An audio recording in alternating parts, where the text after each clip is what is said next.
이슈K 시간입니다. 한 주간의 정가 소식, 오늘도 홍석빈 우석대 교양대학 교수와 짚어봅니다. 어서 오세요. 네. 인공태양 유치 실패 뒤 전북도는 물론 정치권에서도 반발하며 나섰습니다. 일각에서는 전북 정치권 역할의 아쉬움을 지적하기도 하는데 전북도가 이의 신청했죠. 어떻게 전망하십니까? 예, 오늘 이의 신청을 했습니다. 과학기술정통부하고 한국연구재단이 주관하는 사업인데요. 인공태양이라고 하죠. 정식 명칭은 핵융합 핵심기술 개발 및 첨단 인프라 구축을 위한 부지 선정 사업입니다. 세 개의 지자체가 신청을 했는데 전북의 새만금, 전남 나주, 그리고 경북의 경주가 했는데 나주로 최종 선정이 됐습니다. 전북도에서 오늘 이의 신청을 하면서 공고문에 있어서의 절차적 문제 하자를 제기하고 있습니다.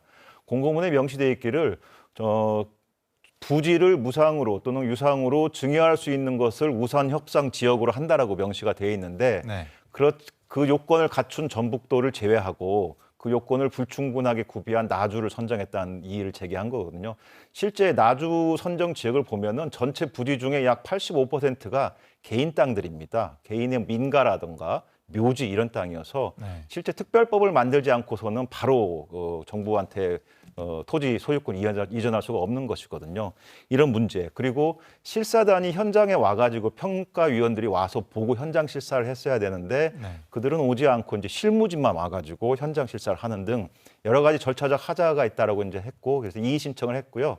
한국연구재단에서 30일 동안 검토를 하고 조치를 내리게 됩니다. 하지만 현실적으로 이 내용이 뒤바뀌기는 희박하다. 가능성은 어렵다고 보겠습니다.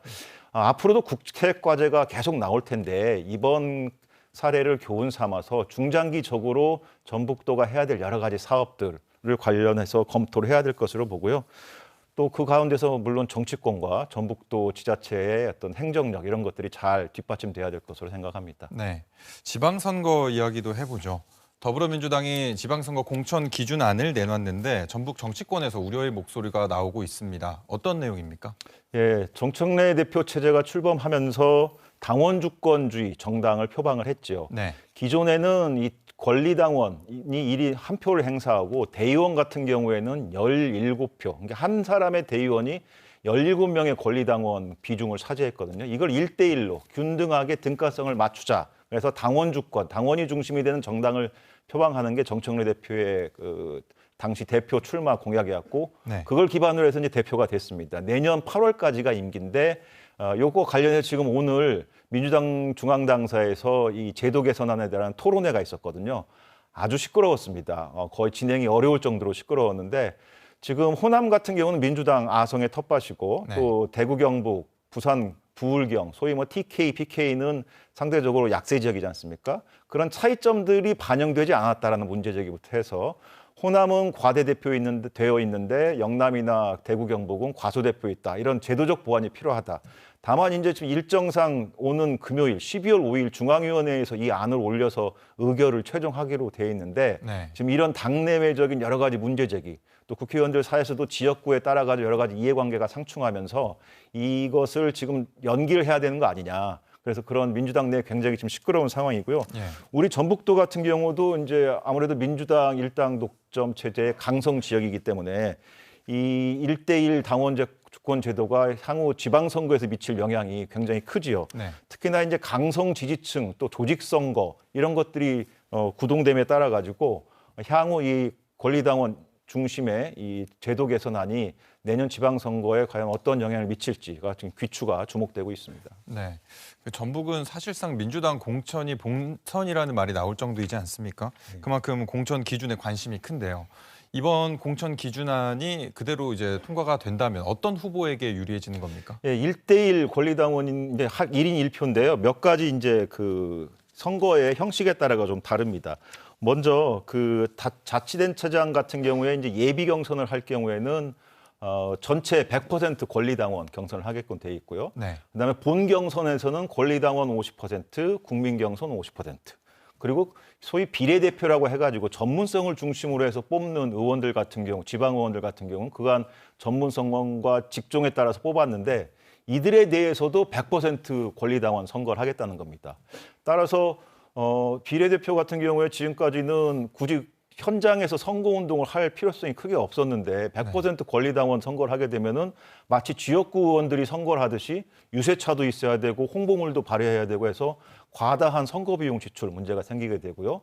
또 한편 이제 청년이라든가 또 장애인 또 그다음에 여러 가지 정치 신인 이들에 대한 이제 가점 제도를 주기로 했는데 이 가점 제도를 받는다 할지라도 이 조직선거, 동원선거가 될 경우에는 이들은 어떤 조직적인 기반이 약하잖아요. 네. 그런 차원에서 봤을 때 이 제도 개선안이 갖고 있는 전북 지역에서의 특별한 효과가 과연 의도한 대로 나타날 것이냐. 결국 이미 결정되어 있는 전북 지역의 어떤 조직 동원 세력 그리고 정치권과 연줄 이런 것들을 통해 봤을 때 전북에서 그런 효과가 유의미하게 나타나기가 어렵지 않을까 이런 비판적인 견해가 있습니다. 네, 야당 상황도 짚어보죠. 국민의힘도 공천 기준을 마련했고 조국 혁신당은 최근 새 대표와 지도부를 꾸렸습니다. 군소정당도 지방선거 준비에 속도를 내고 있는데요.